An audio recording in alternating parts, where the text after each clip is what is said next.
What do you do when everything falls apart? In 2016, Sid McNairy lost his sight and became paralyzed and found his divine purpose. Through surrender and faith, he rose to embody peace and guide others to healing.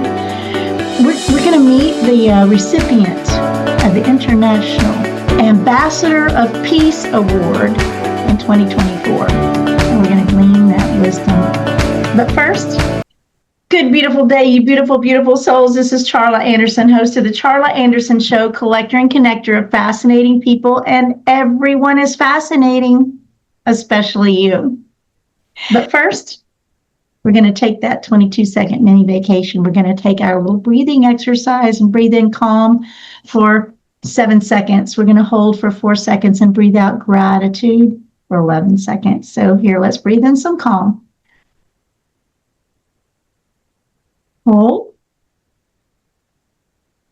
Relax, release. Thank you, thank you, thank you, thank you, thank you. Well, Sid is my guest today. We've met through The Change, the book series called The Change, and I was in book number 21. I'm not sure what book you were in, Sid. 23. 23, so you're a little newer than me. That is one of the most astounding things I've done. I feel like it's a credibility piece. Jim Lutz are absolute gifts of wisdom and coaching, international speakers, all that. So we met on the mastermind in that, and that is that I just love that, don't you? That yeah, once a absolutely. month we get to glean from these brilliant world-class folks on a Zoom and mastermind. It's amazing, isn't it? Yeah, it is. It's they both are so willing to share the space of what they've been through, and there's nothing greater than actual experience. So it's phenomenal to be with them. And they're so, basically they're very down to earth and very, easy to know and get to be, even though they are world-class folks. Anyway, so today I'm so fascinated about what I'm learning about you and this, you became paralyzed. You were a college football coach for years, and becoming a master healer and a world peace ambassador. What? I think the juxtaposition of football and energy healing seems a little not normal, right? It's a little odd. Yep. So I'm just really inspired by your story. So let's find out who you are in this world. What's going on? Well, I'd say, who I am being, right? Because the age-old, who are you? Everything that I am doing is not who I am. Every concept of who I am is not who I am. Every body part's not who I am. So really looking at that and breaking it all down. Who am I? I am the awareness that sees everything that I am. That's who I am. And knowing that I am that awareness, at this point in life, I am choosing which things I do next, which looks like my music, movies that I've written and bringing those to the big screen and all the different things that way, streaming, and then building up the Sanctuary One, which is my grandmother has 228 acres. So building a community that helps all humans know we're together. Wow. So there's a lot. There's a lot there, and a lot of, I think we were talking earlier, but, I was raised very fundamentally, and there was a very small God in a box religion. I call religion return to bondage. I believe relationship was often left out of that my upbringing, right? Yeah. And it was rules and regulations. And when what I've learned is that if God is love, he can't be not love. And if, and he's not out there, he's here.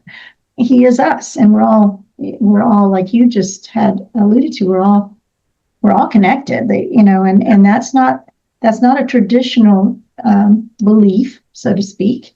And I think when I was seeing that you were a football coach, and then I'm seeing that you actually healed basically you're paralyzed and blind and going that direction. And then you healed you healed and you became a healer through that experience, right? Yes. So, I had been doing little things since I was 3. Fortunately, I had surgery and went back to the light, and the light spoke to me. So then I came back knowing that I was different. And different than what I thought I was, not different than everybody else, but just different than what I computed of myself. And then the voice said to me, son, I got you. So then all of a sudden I felt invincible, which meant no matter what I would face, I could help myself or I could help other people, so on and so forth. Life challenged me through all the different moments, helping my friend when we were in college, who they said had bone marrow cancer, and they sent him home. Wasn't going to be able to play sports because if he got hurt, they thought he would die. And before he left, I called my mom and said, hey, this doesn't happen to a friend of mine. She was like, what are you talking about? I said, I know I can heal him. So she called Father Brown, and he talked to me, and he said, well, if you can do it, then do it.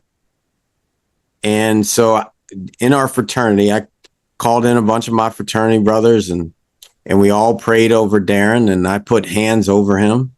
And 3 days later, he was back and no longer needing to take pills and all this stuff. And it was like, okay, that was one moment. I saw him 20 years later, and he's still alive. And he was like, yeah, I can't believe that's what that was.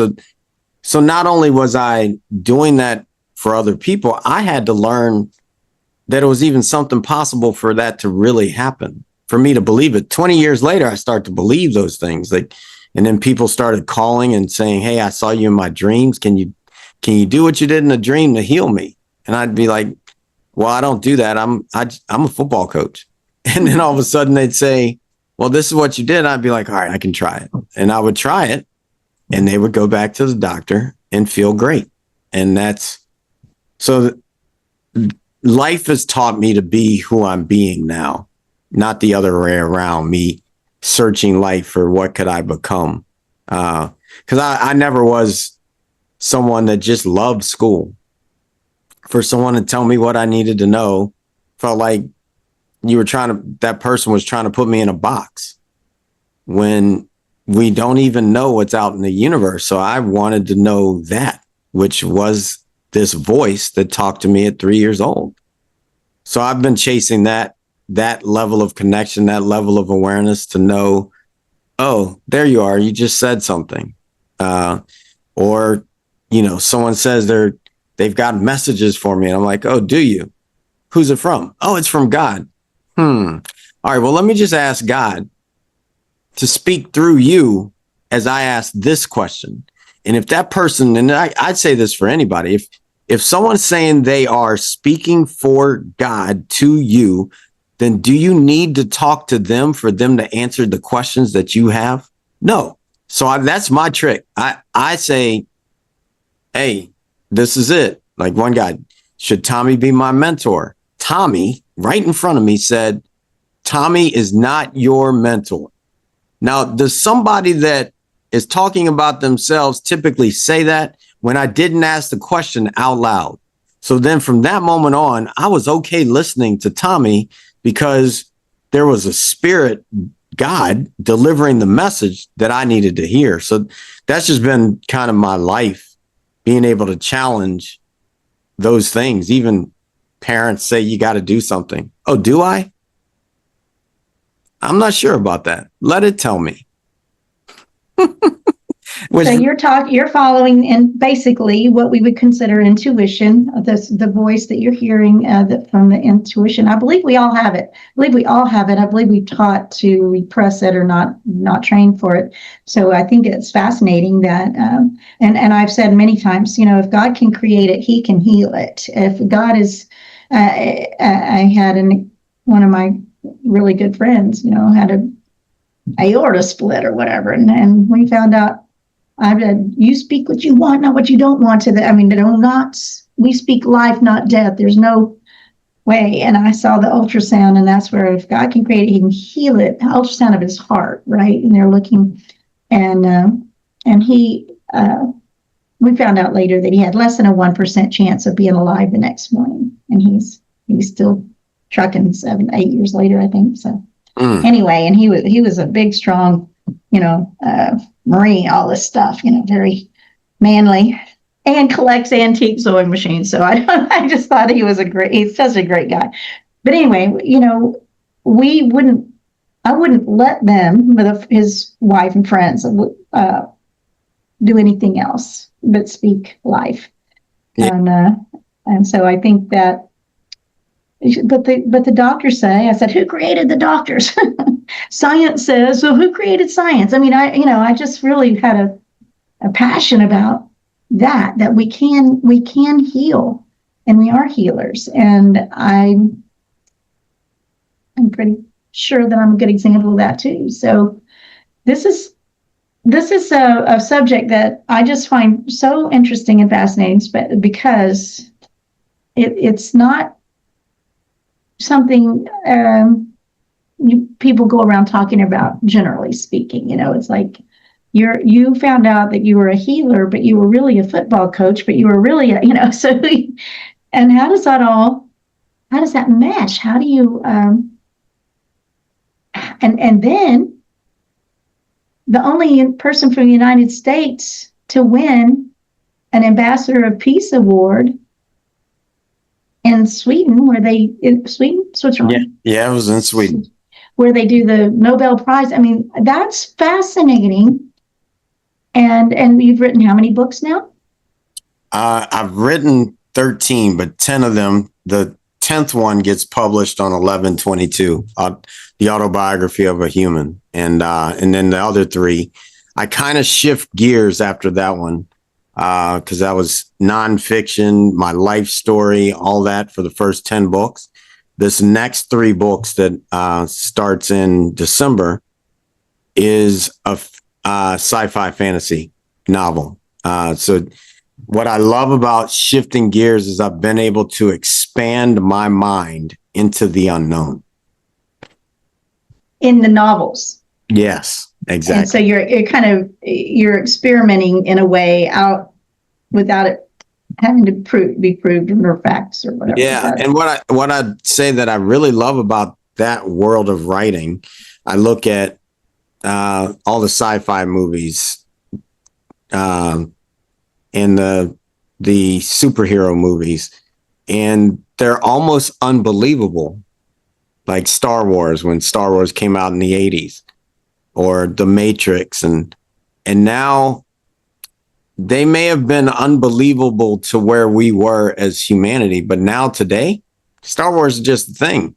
Like flying cars and all this stuff, that's nothing. Hovercrafts, like talking on a phone, holograms that play out of a robot, like these things are here. So was it fake? Or was it just a glimpse into the future that we haven't seen yet? And that's how I see it. Predictive, or that's not the exact word I want to use, but that's programming in a sense. It's like The Simpsons. Oh. On The Simpsons, it said we'd have the person in the White House that we have today. Did they make it happen, or did they just say it and everything comes from a thought? The Simpsons is one of those. It's so many of the things that they predict, or they're just in their show. It's just part of their show, and then it really is happening. So yes, truly, there's something to be that. There's Project Looking Glass, or more, I feel like I don't know if it's time travel. I don't know. I don't have to know, but it's fascinating. And I do believe our job in all of this confusion that we're living through right now is just to love people. Just love as God loves. Just love. Just love. And the harder they are to love, the more they need it. Right? So, so the anatomy of a human, autobiography of a human. Yes. And that is your latest book that's being published? Yeah, it'll be published. Really, it took me 30 years to write the last 2 books that I wrote. And they were one book, but between the two, it'd be over 1,000 pages. So I had to break them up. One is the Sutras of Quantum Living, and then the other one's the Autobiography of a Human. The Autobiography of a Human, when I started it 30 years ago, I thought I had lived enough life at 22 to write my autobiography, and or 25, and no, I hadn't. Not. I could have written that then, yet it didn't come close to the depth that I've had of, since going through that, of sitting on the mountains 4 days, 3 nights in Vision Quest and the Native American customs. 10 days in silence, going blind for the second time, losing the use of my body, being paralyzed, and all those different things. I hadn't experienced them. I couldn't write about them. And now I have. So there's something to, I could have read someone else's story and written it, the understanding of it, but to actually experience it and have it as an InnerStanding, so that I can look back and overstand and share that for others to get something from. It's just different. You had someone, what's his name? I'm going to look for the quote if I can find it.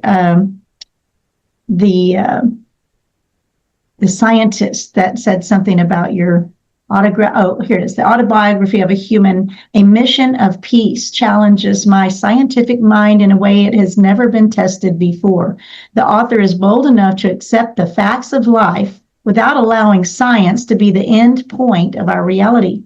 Sid insists that natural facts fall short of explaining the truth of our being. I challenge you to test the convictions of your beliefs by reading the words of a man brave enough not only to question his own faith, but to spend a lifetime removing the shackles that limit the pursuit of happiness while searching for the truth about his perceived reality. I call him the first free Black man. And that guy is Dr. Guyton? Yes, Dr. Jerry Guyton. So that's about your book coming up. A mission redefines the human experience is what he's saying. So that's pretty fascinating. That's pretty high calling there too. Yeah, when he wrote that and sent it back to me, I mean, I was like, did he just say this? Can I actually publish this? Because when I publish it, what are people going to think of me? And who cares, right? That's kind of the point. Yeah. Yes, who cares? And at the same time, it's like when I received the World Peace Award, it challenged me to be even more peaceful, because if I'm not the one that they gave the award to, is it even possible to be the peace guy and not hold peace? Right. So for me, that's not only a bold thing to say, it's a calling me forward. Like I've been called forward. People call me forward more so than I've pursued and tried to become something. Someone like this lady, Anne, called one day and first talked to my wife at the time and said, "Hey, I need to talk to Sid. My son is sick and they're going to do a spinal tap. His fever's high and he's lethargic, but Sid can heal him." And I was like, I don't know about that. Like, I don't want to take on somebody's little baby. Like, because if the baby doesn't make it, whose fault is that? Back when I didn't realize so much that God was doing it all. And so finally, she and my wife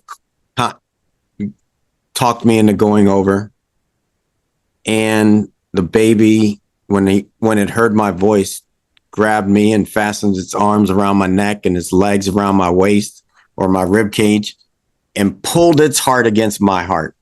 And I could feel my heart feeding his little heart. And then when it was done, he let go and he was no longer blue and he was moving. He was happy. He was smiling. And I was like, okay, maybe there's something to what's inside of me. So they called me for it. I didn't pursue them to go, hey, I'm your healer, come to me. No, I'm just now, after been doing this for, I don't know, 15, really since I was 3, but in the last 20 years, I knew I could be doing it. And so I just recently got to a point where I tell people, hey, you can come see me. Like, it used to be, nah, you're going to have to figure it out, because I really don't want to, but people kept calling me forward. And I was told by this guy, Tommy Jackson, as Tommy, that I said God was speaking through, and the voice said, God spoke through him and said, if you don't use this gift, we're taking it back. So then it was like, all right, what do I do with this gift that I've been gifted? I have to use it. I have to. And I think that's everybody. Everybody has a gift of some sort. And who are we not to use it when God gave it to us? So, yeah. Yeah, we play so small. We play so small and feel we're not enough and all those things. So if I love this, you're able to begin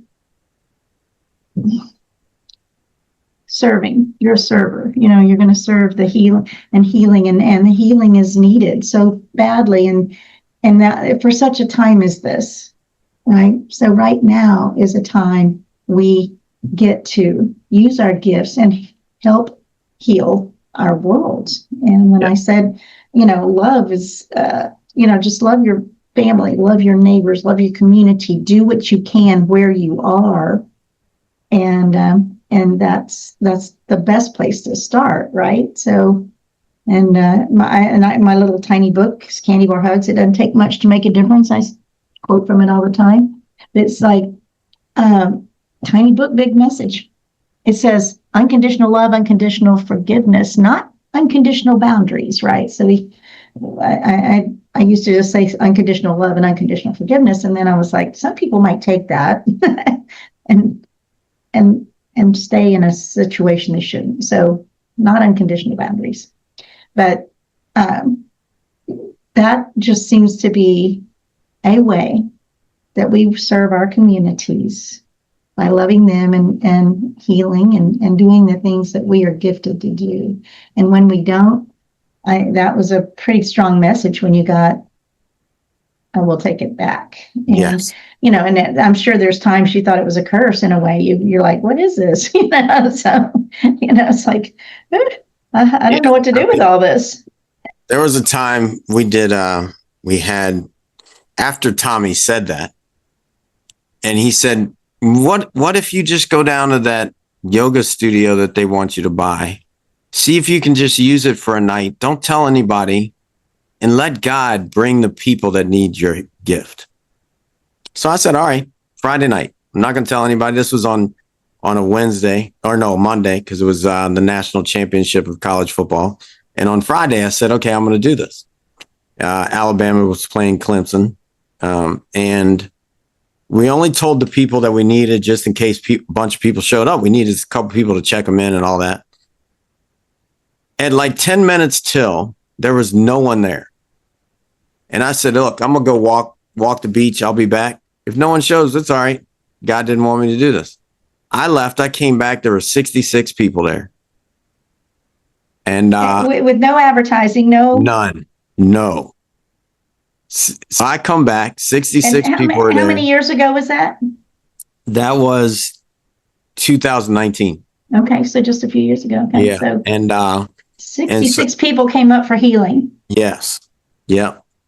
And so we had it all set up. I walked in, sat down. This little lady asked me a few questions so people would know what I was going to do. And then I put them into a meditation and I brought them up one by one and I put hands on them and worked on them. And then fortunately we were like, all right, let's say God brings people. Let's make sure we capture this. Like we'll interview them and we'll ask them if they'll send testimonies. And they did, so we do that. So we did it for 3 straight weeks. And the next week we did the same thing. More people showed up. And because those people told people, a guy showed up and his friend brought him and because he had a grapefruit sized tumor on his throat that I didn't even know. Because I didn't really want to ask what people had because I didn't need to know. Like, I know that if I put my hands on, if God wants to come through me, it's going to come through. And it works like that. So at the end, I'm asking everybody, does anybody have anything they want to share? Because if you share it, you're speaking it to everybody. It's more real for you. You're not going to think about it when you go home. You're going to accept it. So this guy's moving around and I said, is there something you want to say? Because this lady's talking and you're moving and making noises. And he's like, nah, I didn't want to share anything. And I was like, okay. He's like, but I'm gonna. And he puts his hands up and he's like, I couldn't raise my hand. I couldn't turn my head because of this grapefruit tumor on my throat. And I was like, okay. And he's like, and it's gone. And I thought everybody had to be lying that you were the biggest quack, that you've convinced these people, but now I'm one of them, and it was like, okay. And then we had it the next week and then people started getting interesting about it. They started talking. People were, no, that can't be true. That must be the devil. And we moved. Literally, we moved from this town because it was like, nah, you guys can't just accept that this was, but I'm going to go. And now we've been back since. And I won't live there, but I'll go back and help people and then leave. So you're in Florida. So you said walk on the beach. And so everybody's, what beach? Which beach? I want to know. And so it's in Florida. And then, so these are fascinating stories. Jesus said in John 14:12, and it's, and other places, but we can do what he did and even more. That to me means a lot. I mean, that means we can do anything. And yes. And we are I don't think certainly not taught that in most of our upbringings, small church, small. Well, you know what's interesting about that? As a person of color, I was always taught you can't be average because if you're average, you won't get a job. So I had to excel. Well, who was I going to look to reach for better than average? Jesus. Just that simple. Like, that was my example. That was, okay, well, he healed. Well, why wouldn't I? He says I could do it. You're saying I can't be average. So what am I going to be like? At least in my mind, I'm thinking that I could be like that. Like that's just how it worked for me. So, and I had people that said, no, you can't be like that. Well, why not? He did. He said I could. So who are you to tell me I can't? Like that's just been real in my mind, and call it whatever you want to call it. That's just how it worked out in my life. Wow. Yeah. Very intrigued by all this because when I started just looking into, cursory, right? Just looking into who you are and what you've done. And I'm like, whoa, this is bigger. It's a big deal. And when you can have people show up to be healed and then Jesus wasn't accepted in his hometown either, right? So he couldn't do miracles where he was because they started Hunting him and eventually put him to the cross and all that. Yes. That's just Jesus. What do you mean no, he was special, and you're special and you're gifted, and the world is better because you're using your gift. Absolutely. Yeah. And thank you for that. And where are you headed now? You got all these books, you're self-publishing. I love that. And 13 books, I think. And and you're in Florida. So what about remote? You don't have to have people write. No, the pandemic taught me that, right? Like I wasn't seeking how to do it remotely yet. During the pandemic, when they said we couldn't have people in person, I said, well, let's see what I can do. Let's see how that navigates. And it worked. And so then now I work in my mind as if I am in person with that person. So I will see them and do all the things that I do when I'm called to with that person, just like they're right in front of me. So I'm working on their energetic body when I'm working on them, and I've seen the same type of results. I tell people this all the time, as it says in the Bible, 2 or more agree in my Father's name, so it shall be. I can be anybody's number 2, but they got to be number 1. And if they are number 1 and they truly believe, it's going to come because it's bringing it. It's bigger than me. So that's the beauty of knowing that God's bringing it and that person. I used to think I was, and that would cripple me at times. Like I'd work on people and I'd be so exhausted that I would burn out, or that's how the 2016, how it took over in my body, because I was using me to work on someone's cancer. I used to be like, I can pull it into me and I can get rid of it. I'm strong enough to do that. Well, eventually that caught up to me, to where it was like, okay, now I'm paralyzed. How do I get out of this? So all of those things, it's just life, and life's going to keep on lifing. And I say that all the time. Life's just lifing. Absolutely. I love that term because it's what's so. I deal with what's so, and it's what's so. And when you're talking about supernatural in our common world, I don't think it's supernatural. I think it's natural. I think when Jesus said we can do what he did and even more, and we actually do it, then it is natural. It's our our way. And I have a good friend, Gail Blair, that she is the intuitive healer. She's an intuitive chef. She knows what your body needs to eat, and she doesn't have to be in your presence. And I did some Reiki training a few years ago, and it was somebody on the phone, and several of us were just kind of feeling where the heat was it was like a stuffed bear we were training with, and we all could feel it. It's fascinating because when we start really gathering that we are, every single last one of us are all connected.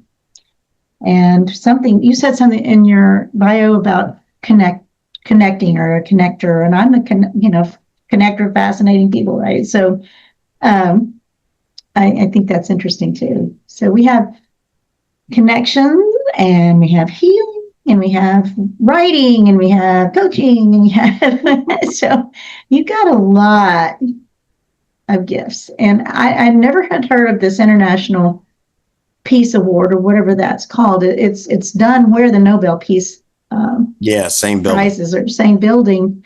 So how did they find you? Or I'd like to know a little bit about that. I've never even so they typically find someone and they vet them for 2 years. And but I was set to go. I was getting ready to go speak at the Vatican for an event they were going to have, and the people that were putting it on were arguing.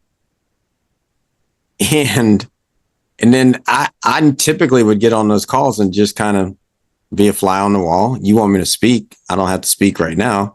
But then I was like, all right, I'm here. This argument's happening. Let me navigate that and move it. And when I was done, they picked up the phone and said, hey, we got your piece, guy. Like, and I had when they first called, first I thought, all right, who's trying to hustle me for some money? Like, how much money you want for this award? That wasn't it. Then I was like, do you want me to come to Sweden? Can't you just give it to me online? Like, can you give it to me on Zoom or something?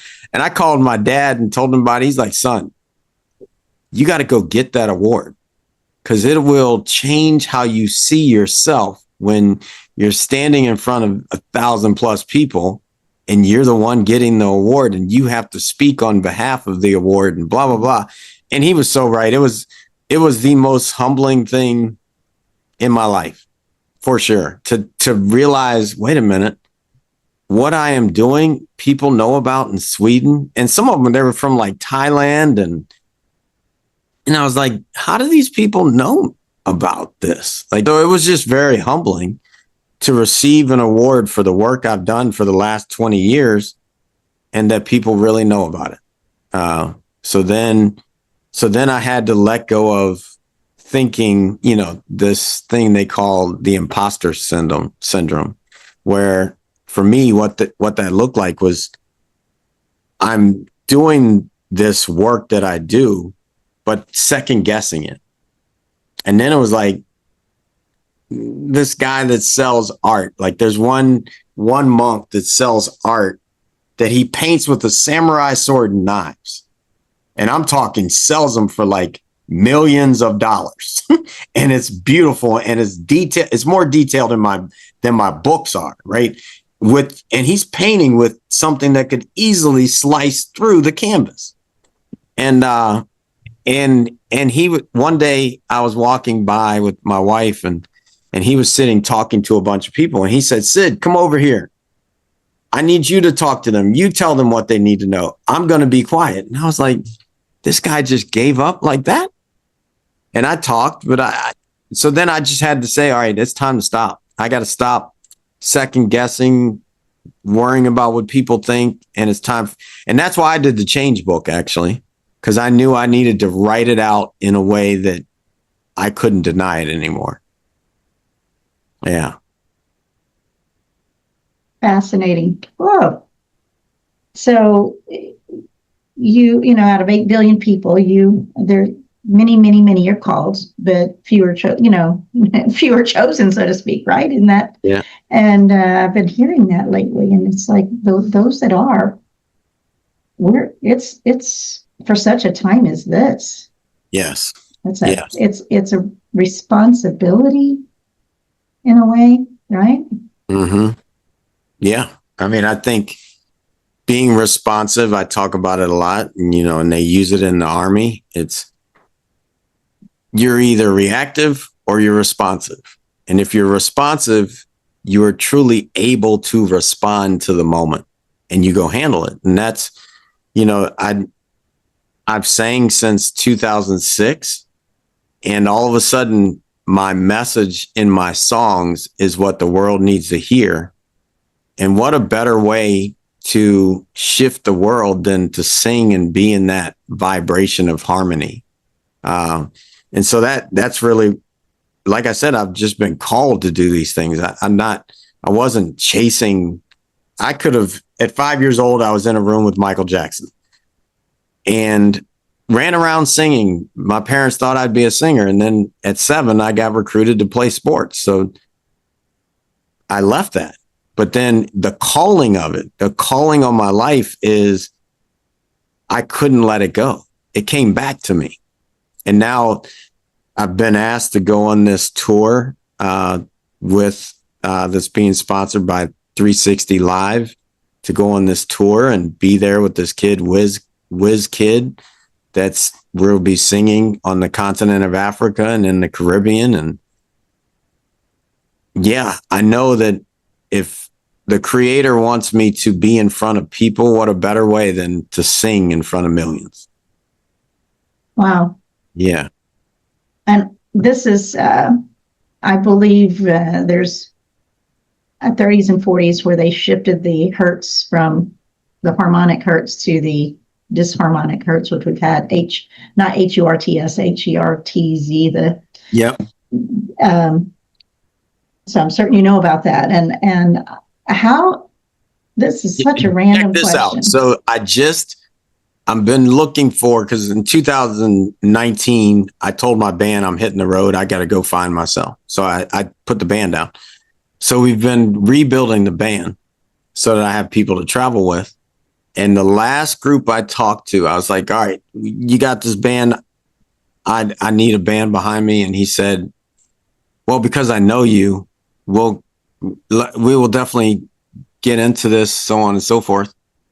The band is called 432 Warriors. The 432 hertz, right? Whoa. Yes. So Yes. this random question I come up to ask you isn't random, is it? No, Nothing's not random. at all. Not at all. That's hysterical, because I was like, is that important to you? And Yes. and obviously it is. So yeah, I love those synchronicities. It happens. Yes. God is, I believe, working in warp speed right now. Whatever you speak is manifesting as you speak it or as you think it. So every word matters. That's one of my, in the split-second transformation book, yes. Every word matters. And we've gotten very casual with our language. If you're listening out in the world and they're very low vibration words and phrases we're using about ourselves, which I'm like, stop. Cancel. Absolutely. I heard something that someone said once, and it eliminated. Now, I used to be like a power cursor. Like, I could curse somebody out in a heartbeat to move it forward. But then I learned if you curse, you're actually cursing your own life. And I was like, that's it. Elimination. Thank you. I'm done. Appreciate you playing. I think it's so important. This thing called life, I like to think of it as a game because it's not the final destination. And I just need to know the rules of the game to win. And part of that is cursing. If you're cursing your own life, you're losing the game. And I choose to win. That's it. It's pretty easy. It doesn't have to be so hard. Do the things that lead you to peace, and that you don't need anything else in your spiritual practice. Well, that's your story. I mean, peace. You are a peacemaker. Yes. And you've got anybody can go to sidmcnairy.com/path to peace. So Sid, SIDMCNAIRY, McNairy.com, path to peace, and get a free download of that book. That's pretty powerful. So this path to peace. So you are a peacemaker, and it's so wonderful to just have the peace that passes understanding. I think I have it most of the time. I mean, there's not 100%, but and I love it. People call me out when I say something sometimes, and I'm like, thank you for calling me out if I curse myself, so to speak, or and cancel if you don't cancel. No. When we're like, this is killing me, I hate this. I'm like, hate's a pretty strong word, right? It's a really strong word for a scratch on your arm, or or whatever. It's there's things to hate, but not. It's a really strong word. So yes. And like even that word though is like an illusion. Like hate. Most people hate things with more passion than they do what they love. And it's an illusion. Yeah. Like you really love it so much that you care so much that you have to give it so much energy. It's just not the energy you want in your life. So to let go of these illusions, it's all love. To actually act like it's anything other than love is an illusion. So hate is just a low vibration of love. You're helping the thing that you don't like grow by hating it. Isn't that, I mean, it's just bass backwards, right? We're So I want to, you're building a complex, you said. Where is this acreage your grandmother had? She's still alive. It's my adopted grandmother, and Okay. it's in the Poconos. She has 228 acres of land in the Poconos, northern Pennsylvania, close to New York, in between. It's about an hour and a half from Philadelphia and New York. Wow. And do any of your siblings or children, what do your children think of these gifts? Here, my dad was a coach, and now he's a woo-woo, so. Well, fortunately, my children they didn't get to experience me much as a coach. My oldest, when he left for college, half of his life was me as a coach, half of it was me as a yogi.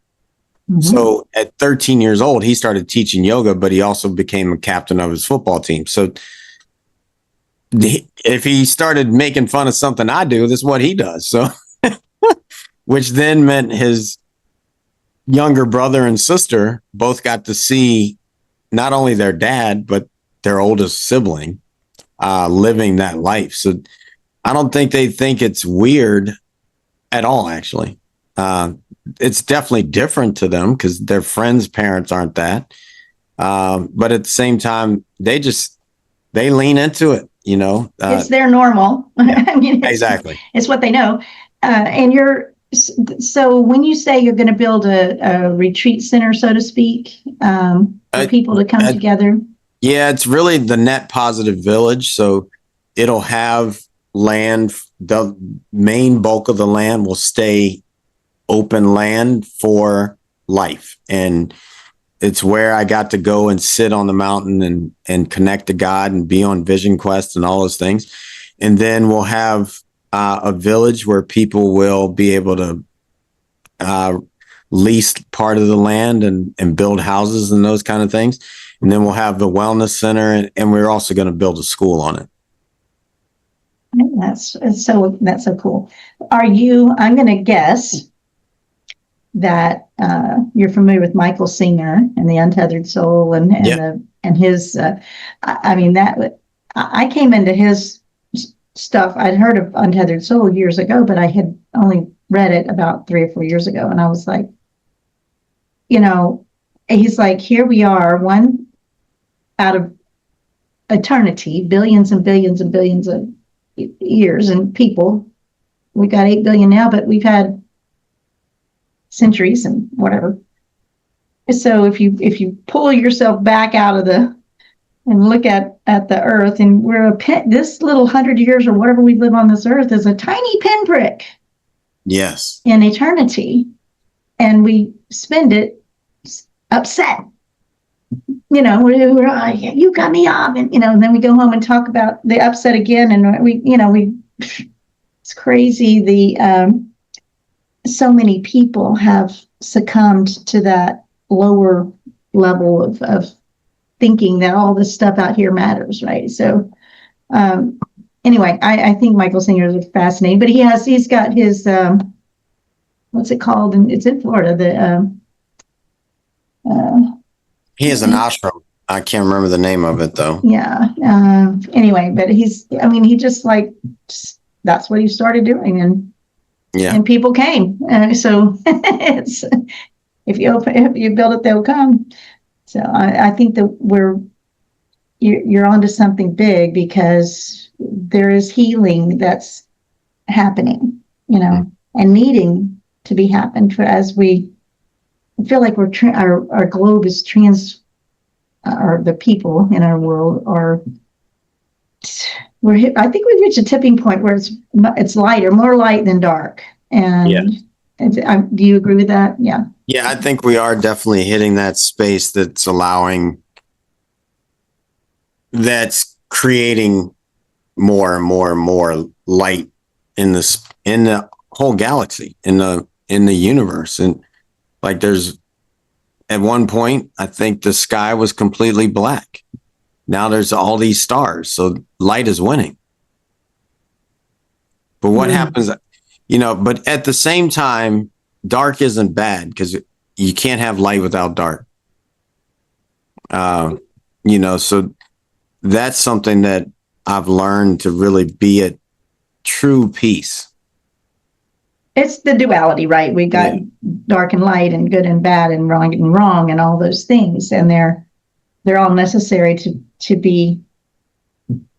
bring out to bring the light to light, so to speak. Yes. And when I leave and go to the store or whatever, it's like, just let me be the light. Let me bring out, and people, I make friends at the grocery store, right? I mean, people, the service people don't want to leave sometimes when they're, and I'm sure you have that too. People are just drawn to the authenticity, the warmth, the real you, you've already expressed that because of even just a healing center that you didn't even know, didn't even mean to have. Yeah. So I'm excited for this conversation. I think it's just, I love just getting to know people. It's my favorite hour of the week. I get this, get to know somebody and get to really hear. And I think this is so much bigger than we can conceive of, that what you're doing is, you didn't, you said earlier, and I guess I can repeat what we were talking about earlier, but you were like, you had something going on in your body that caused your body to shut down, your eyesight to shut down, your movement to shut down. And ultimately you realized you quit going to get tested because you didn't want them to create a disease after your name, right? Yes. So there's already SIDS, so I didn't need a single SID. Right. So I think that's really a telling thing that and that's really where you became healed and became you said, and you can say what you said, but basically that you wanted your you became a shaman, so to speak, or a gifted healer, but you had to experience all the pains of the world, the pain of the world in order to offer it. I mean, most people don't realize the reason why I keep such peace now is because, and some people aren't okay when I say this, I don't have a choice. When I wasn't keeping the peace, I lost the use of my body. So now when something comes in and it's an energy that's off, I can feel it. And if I react to it, I'm feeding that, which then ultimately, because I've had it since where I can't walk, that's not worth it for me. The costs are too big for me to lose my peace now because of what I've connected to. So I had to go through and feel the pains of the world to understand and be in a space of true empathy for the world, no matter who it is. Like, I'm just going to be at peace with where they are. And if I have an opportunity, help them to see something different, because everybody's a child of God. What did Jesus say on the cross? Forgive them, Father, because they don't know what they do. Well, I think about that anytime that I come around somebody that I might think, man, that's an idiot right there. And I'm like, oh yeah, forgive them, Father, because they don't know what they do. That's real for me. It is real. And so do you believe that there are a lot of people that are doing what you're doing, or not so much? Are more coming along? Is it something that you can train, or that you can, how do we expand this?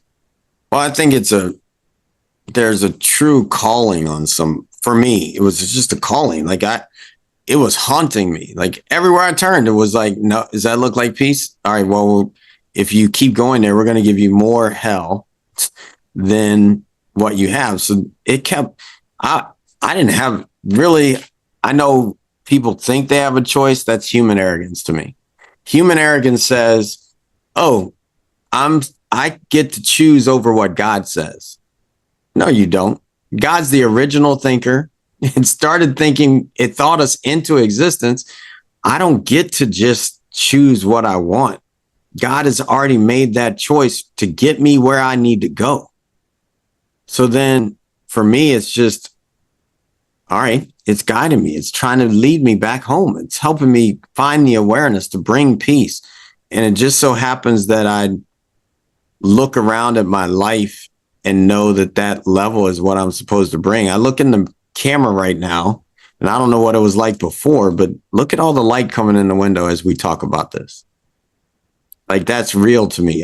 I'd like to look at the moments of what is God doing that I know I'm not doing. I didn't dial up the light.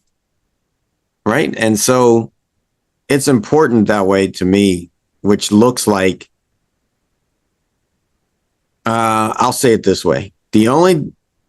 I wrote this the other day. The only life needed is to stay connected and non-reactive. This is talking about spiritual practice.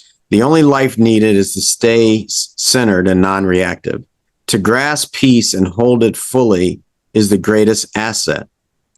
When you achieve peace at 100%, time stops. There is only now.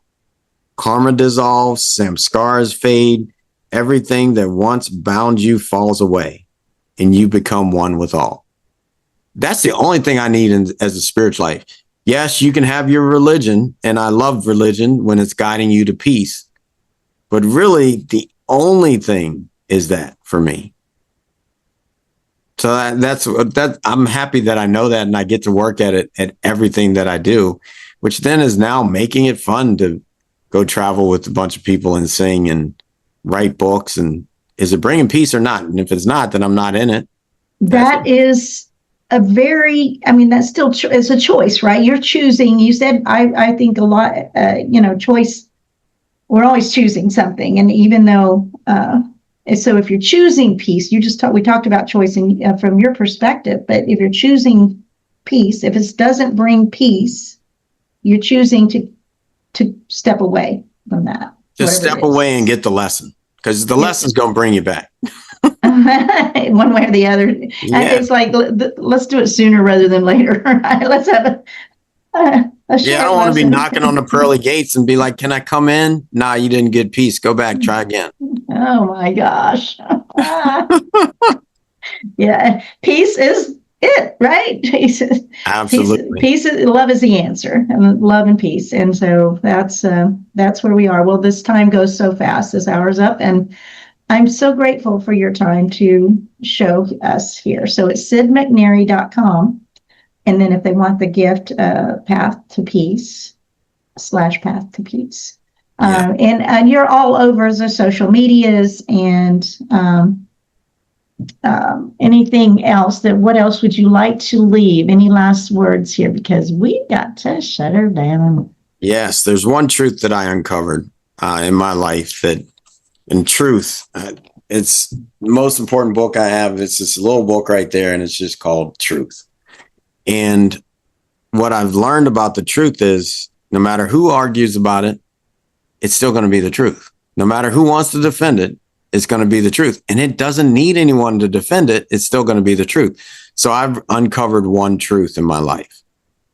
All of life is determined by your connection. If you are connected to hate, you're going to experience hate. If you're connected to love, you're going to experience love on whatever level you are connected to it.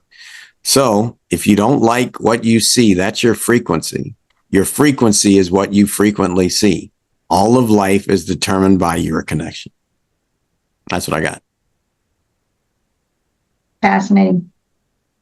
I mean, it's deep. So, I mean, there's a lot of not deep out here, right? There's a lot of fluff. There's a lot of distraction, I would say, is probably the biggest word. So you're bringing it back home. If it brings more peace, then go that way. Follow that path, right? Yes. Yes. So I'm so grateful that you took the time today. I'm fascinated. I wanted to follow your journey. So your music, how are we going to find your music? You can find it's on Spotify, it's on iTunes, it's on all the listening devices people like. Just look Is it up Sid Sid McNairy McNairy. You got it. music? You Okay. got it. Yes. So albums are in, Right now, the most recent music, they're singles, but the album's coming. Because I've gone from 2006, I've gone through all multiple genres, but at this point, I'm singing country blues because it's a space where I can shift the world. and it tells stories. You can hear it. You can understand the words. Yes. Yes. I'm a country. I'm from Fort Worth, there, Texas here. So I love a little bit of the country. So good for you. Very, very excited to get to know you, and we'll see you every month on the Mastermind on the Change, and every week on the Charla Anderson Show. We have somebody fascinating just like you. Awesome. So Thank you. always remember, please, always remember to choose. Oh, got to find that button. Always remember to choose joy. Be blessed. I'm taking a mini moment to share about cell health. One of the most important pieces in our body. Are your cells hard and crunchy? Are they soft and malleable? Let me tell you, if they're hard and crunchy, the nutrients can't get in and out. And if they're soft and squishy and malleable, the nutrients can.